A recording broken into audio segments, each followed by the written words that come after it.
Walaupun dipandang sebelah mata, Indonesia sebenarnya negara yang kuat dan berpengaruh nggak saat ini aja guys, tapi di masa yang akan datang gitu.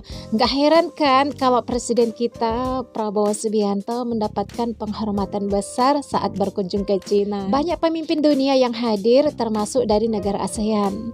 Yang menarik perhatian nih guys, Presiden Prabowo terlihat sejajar dengan Presiden Rusia, Tiongkok, dan Korea Utara loh dalam satu bingkai foto saat menyaksikan parade militer. Karena hal ini Indonesia diakui dunia loh, bukan saja dari segi militer aja, tapi dari segi ekonomi juga gitu. Sebelumnya guys, Presiden Prabowo juga hadir di forum ekonomi Rusia, duduk sejajar juga dengan Putin, Presiden Rusia. Selain itu guys, gue juga salut nih sama Ibu Wan Ajijah, istri Pak Anwar Ibrahim, Perdana Menterinya Malaysia yang menolak bersalaman dengan Presiden Cina. Menjadi perhatian dunia loh, berita ini diberitakan di berbagai televisi nasional dunia. Seterusnya, Presiden Indonesia Prabowo Subianto berlepas ke Beijing, China bagi memenuhi jemputan rasmi daripada Presiden China Xi Jinping pada Selasa malam. Menurut Menteri Sekretariat Negara Prasetyo Hadi, lawatan itu bagi menghadiri sambutan memperingati ulang tahun ke-80 tamatnya Perang Dunia Kedua di dataran Tiananmen. Dan setiap tahun, China meraihkan kemenangan rakyat menentang pencerobohan Jepun dan perang anti-fasis dunia di lokasi berkenaan. Pesawat yang membawa Presiden Prabowo dan rombongan kecil berlepas dari Pangkalan Tentera Nasional Indonesia TNI Udara Halim Perdana Kusuma kira-kira 8 malam Selasa waktu Indonesia Barat. Mengiringi Presiden, Setiausaha Kabinet Teddy Indra Wijaya. Prasetyo menjelaskan jemputan rasmi daripada Jinping telah dijadualkan sejak 31 Ogos lalu, namun keberangkatan Prabowo ditangguhkan sementara disebabkan situasi dalam negara. Jelas Prasetyo lagi, apabila Prabowo menerima laporan bahawa keadaan domestik kembali stabil, beliau memutuskan untuk berangkat. Prabowo dijadualkan kembali ke tanah air dari China pada esok malam. Indonesia lagi jadi pusat perhatian dunia. Presiden Prabowo hadir di Beijing bareng para pemimpin top dunia. Presiden Prabowo Subianto akhirnya berangkat ke Beijing setelah sempat menunda keberangkatan karena fokus mengurus situasi dalam negeri. Di sana, beliau hadir atas undangan khusus Presiden Xi Jinping untuk mengikuti parade militer raksasa di Tiananmen Square, memperingati 80 tahun berakhirnya Perang Dunia Kedua. Yang bikin momen ini spesial, Prabowo berdiri di barisan utama bersama Xi Jinping, Presiden Rusia Vladimir Putin, dan pemimpin Korea Utara Kim Jong-un. Parade ini juga jadi ajang unjuk kekuatan militer Cina, dari pasukan elit, pesawat tempur, hingga teknologi perang terbaru. Walau hanya sehari, kunjungan ini punya makna besar. Indonesia tampil percaya diri, dihormati, dan diakui di panggung internasional. Untuk pertama kalinya dalam sejarah, Presiden Indonesia, Prabowo Subianto, berdiri terdepan bersama Xi Jinping, Vladimir Putin, dan Kim Jong-un. Di jantung Beijing, dunia menyaksikan Indonesia tidak lagi sekadar penonton, melainkan pemain utama di panggung global. Presiden Prabowo Subianto berdiri sejajar dengan para pemimpin dunia, Xi Jinping, Vladimir Putin, dan Kim Jong-un. Panggung Victory Day Parade menjadi saksi bahwa Indonesia kini hadir di pusat perhatian global. Di tengah tokoh-tokoh besar itu, Presiden Prabowo berdiri membawa nama bangsa, menegaskan bahwa Indonesia adalah mitra strategis yang diperhitungkan dan disegani. Momen bersejarah ini bukan sekadar parade militer, tetapi simbol kebangkitan diplomasi Indonesia. Dunia melihat Indonesia sejajar dengan kekuatan besar dan membanggakan rakyatnya. Banyak orang troll gambar kenapa Anwar berdiri jauh daripada pemimpin besar dunia dekat China.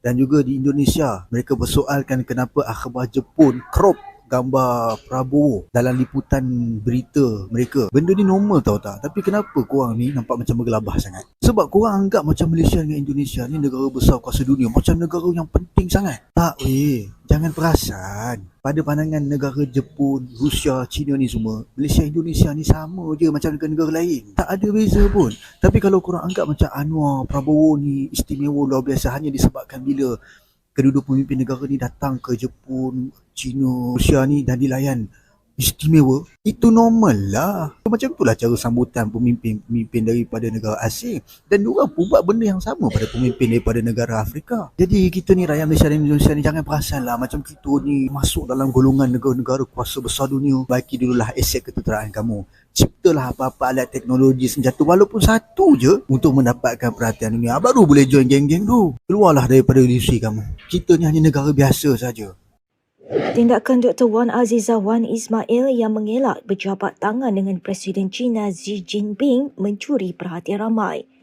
Kejadian itu berlaku ketika sidang kemuncak Pertubuhan Kerjasama Shanghai SCO di Tianjin, China pada 31 Ogos hingga 1 September.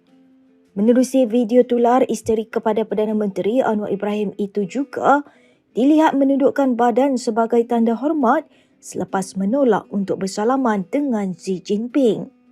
Tapi kalau satu bukan sujud sekadar tunduk hormat macam Jepun, yang tu bukan nama rokok, yang tu ditunduk, hengguk kepala dia saja. Ataupun hengguk dengan kadarnya. Kalau itu adalah satu budaya yang dibuat kepada kaum itu, yang mana tak sampai kepada rokok seperti salat ataupun sujud seperti salat, maka ia dianggap sebagai penghormatan biasa yang merupakan adat kaum. Adat kaum ni banyaklah.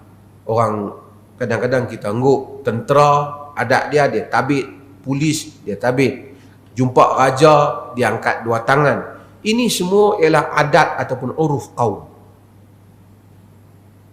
Orang Melayu jalan depan mak bapak, tunduk sikit, letak tangan bawah turun. Ini adat kaum. Jika tidak melampaui batasan, sekadar adat saja, ia adalah merupakan adat yang tidak mukhalafah dengan syarak. Kita masuk ke tempat penghormatan, kalau orang barat kena buang topi, tanda hormat. Adat kaum. Adat kaum. Sebab tu nak tengok setara mana kita buat. Tapi kalau dia suruh kita sujud dengan adat dia, kata kita tak sujud. Tapi kita boleh tunduk hormat, kita boleh tabik, kita boleh buat macam Thailand, Sawadika. Ini semua adat kaum. Jadi guys, kemarin tuh tanggal 3 September Pak Prabowo itu diundang ke acara sebuah event di China, parade militer. Acara itu memperingati 80 tahun berakhirnya Perang Dunia Kedua di Beijing, China. Bisa kita lihat di sini ada banyak sekali tokoh-tokoh penting, presiden, perdana menteri dan lain sebagainya. Ya, salah tiganya adalah Xi Jinping, presiden Tiongkok, Putin, presiden Rusia, dan Kim Jong-un, presiden Korea Utara. Bisa kita lihat juga di bawah itu ada Bapak Jenderal kita, Pak Prabowo Subianto.